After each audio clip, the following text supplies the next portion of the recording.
Welcome back. We'll see how Brett Moffitt handles the lead spot on the restart. Darrell Wallace Jr. on his outside.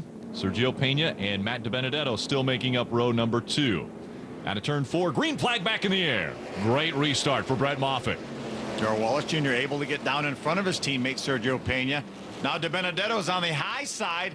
Oh, a little bit of contact. DiBenedetto gets into the back of the 6. Darrell Wallace Jr. into the wall.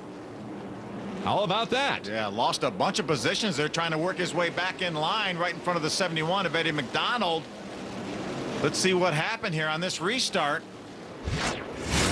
See them exiting turn number 2. Darrell Wallace Jr. moves up. Matt DiBenedetto had his nose up in there. Didn't quite have him cleared. They made a little bit of contact, and into the outside wall Darrell Wallace Jr. goes. Matt DiBenedetto battling for position with Sergio Pena. Doesn't want to give up that room. Yeah, and I don't think he expected the 6 of Darrell Wallace Jr. to come up there. He was battling so hard side by side with a 4. I don't think he had any idea that he was coming. Just a little bit of contact, and into the wall the 6 goes. Derek Pernisiglia, what are they saying on the radio? And this year's going to be another tough year for Darrell Wallace Jr. He made contact with the 15 of Matt DiBenedetto and ended up getting turned around. After talking with Dave McCarty, who's the crew chief for Darrell Wallace Jr., Darrell came over the radio and said, "I'm okay. I'm just upset that I'm going to have to come back through all of that traffic again." And Phil, this is a situation where patience are going to have to prevail here. He doesn't want to get aggressive and angry. Yeah, you don't want to knock the front fenders off the car, so you definitely have to be careful. But he certainly has his work cut out for him. So the top competition early on for Brett Moffitt has now slid back quite a few spots. Matt DiBenedetto in front of the 4 of Sergio Pena. Max Gresham has tucked in behind that 4. There's a 14 of Coleman Presley. He rounds out the top 5 right now. Coleman Presley running in the 5th spot. Max Gresham 4th. Sergio Pena is 3rd. Just in front of him, that 15 of Matt DiBenedetto running 2nd. Another good showing by that new X-Team Racing. Has 2 cars right now up in the top 5 with DiBenedetto and Presley. Brett Moffitt running so strong out in front. And after Darrell Wallace Jr. got into the wall, a big gap between he and Matt DiBenedetto. Those 2 cars were definitely the class of the field. I don't think anybody else is able to run with that 00 of Brett Moffitt or the 6 of Darrell Wallace Jr. Obviously now Darrell Wallace Jr. is playing catch-up. The straightaway between 1 and 2. Now Brandon Haley in the 51 all over the back bumper of Derek Randstrom. That 32 car is owned by Dale Quarterly, former winner in the series, and we'll see him in that car again some more this year. I believe his next race behind the wheel will be Richmond. Scheduled to be Richmond, that's right, just in a couple weeks. Brett Moffitt has a straightaway lead over the 15 of Matt DiBenedetto as he starts to catch the slower lap traffic. Problem on the racetrack, that's the 27 of Cale Conley around. Looked like Zach Germain made a little bit of contact with the outside wall trying to get around the outside. Let's see if we can take a look. A little bit of chain reaction. Looked like something happened to the 66 of Benny Gordon. The 27 slowed. Watch, see Ben. Oh, he got sideways. That's what happened. And then the 32 of Derek Randstrom got in the back of Cale Conley. So Conley goes around, brings out the 5th caution of the day. Brett Moffitt out front of this field. Field all in line behind Brett Moffitt here at the South Boston 150. Just over 30 laps to go. Green flag in the air. Another good restart by the 00 of Moffitt. DiBenedetto now side by side with Pena for 2nd. Here comes Sergio Pena to the inside of Matt DiBenedetto. He'll take 2nd away from DiBenedetto. Pena all over the back bumper of Brett Moffitt. Gresham tried to stick his nose on the inside of DiBenedetto, not able to do it. This is what we expected out of Sergio Pena a year ago, battling up front for leads. It's safe to say that this is his best race since that All-Star race back in 2010. Sergio Pena running 2nd just in front of Matt DiBenedetto. Max Gresham holds down the 4th spot. See Moffitt open up a couple car lengths now over Pena. Brett Moffitt has had such a strong race car. Since the drop of the green flag, he had to deal with Darrell Wallace Jr. early on in the race. You see a lot of damage to the 71 of Eddie McDonald. I think that just happened here just a few moments ago. Randstrom's trying to get to the inside of Eddie McDonald. There's Chase Elliott. Remember, he lost 3 or 4 laps with a flat tire.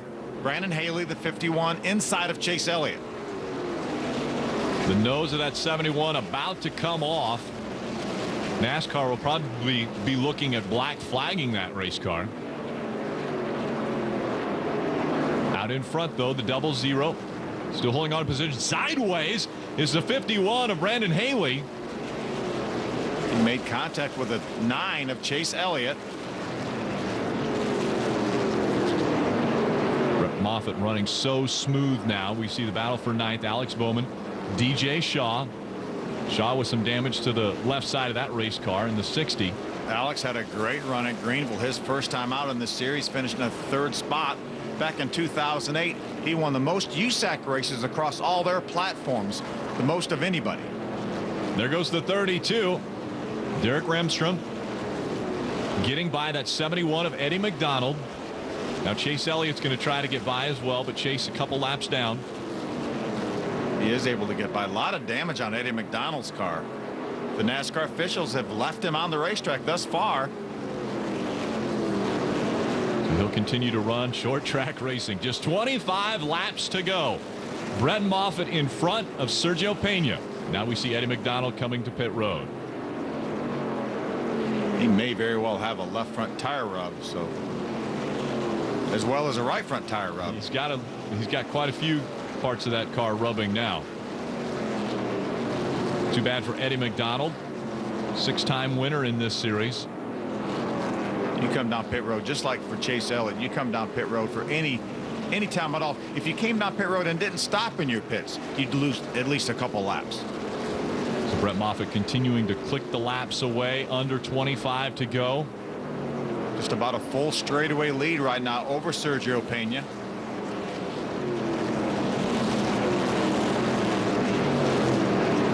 Nobody has anything for Brett Moffitt. It doesn't look like. Darrell Wallace Jr. has not been able to fight his way back from that earlier contact with the outside wall. DJ Shaw now in the 60, still trying to get by. That's 16 of Alex Bowman. Remember, these cars are racing inside the top 10. DJ Shaw losing ground to the 16 now. Quite a bit of body damage on that 16 car of Alex Bowman's. Your top 3 still Brett Moffitt, Sergio Pena, Matt DiBenedetto.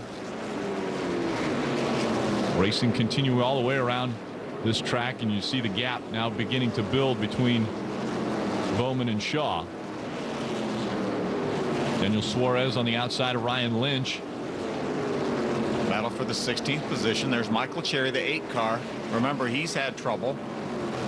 Rick Godovic in the 64 behind this group of 3. Michael Cherry brought out our 3rd caution of the day back on lap 48, and then the car just hasn't come to it. These two stay side by side. Daniel Suarez on the outside here.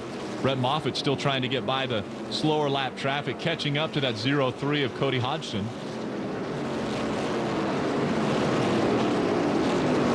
This battle continues for the 16th position. Ryan Lynch is going to take it.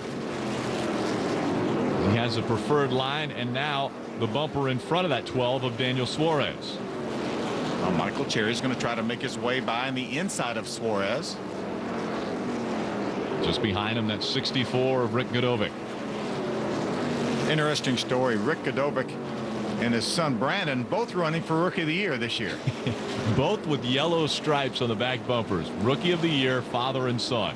I don't think Rick started racing until he was in his 40s, so came to the sport late in life. Rick 48 years old now. Not that being in your 40s is late in life. Of course not. Son Brandon just 19.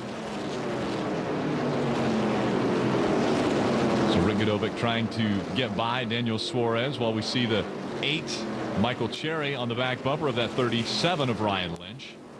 Caught a glimpse of Brett Moffitt creeping into the picture. He's behind this group. There he is right there. He's behind the 64 now of Rick Godovic. Going to the outside.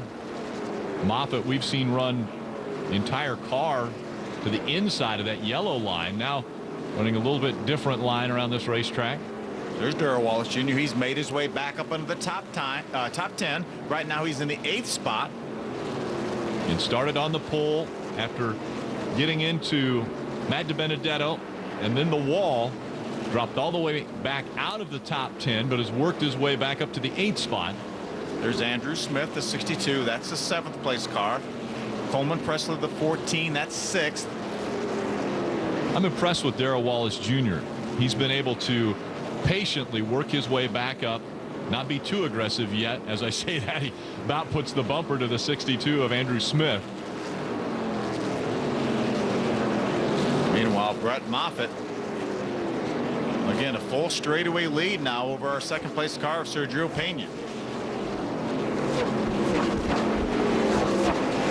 Field lined up now around this 0.4 of a mile racetrack. Moffitt going to the outside of that 37. Oh, has no problems right in front of him. Michael Cherry, and he gets into Michael Cherry, your race leader. With 10 laps to go and nobody within a straightaway. Look at the damage. Oh, my goodness. Terminal damage for the 00 of Brett Moffitt. How could this possibly happen to a car that was so dominant? Let's take another look as he came out of turn 4. There he is. He's on the outside, so he's committed to the outside. And then all of a sudden, Michael Cherry is around, and I don't think he felt like he could turn to the inside because of the 37 car being there. And Michael Cherry was starting to roll back up, so the outside was blocked off from him too. Nowhere to go. Brett Moffitt into the side of the 8 of Michael Cherry. We'll have the restart when we come back.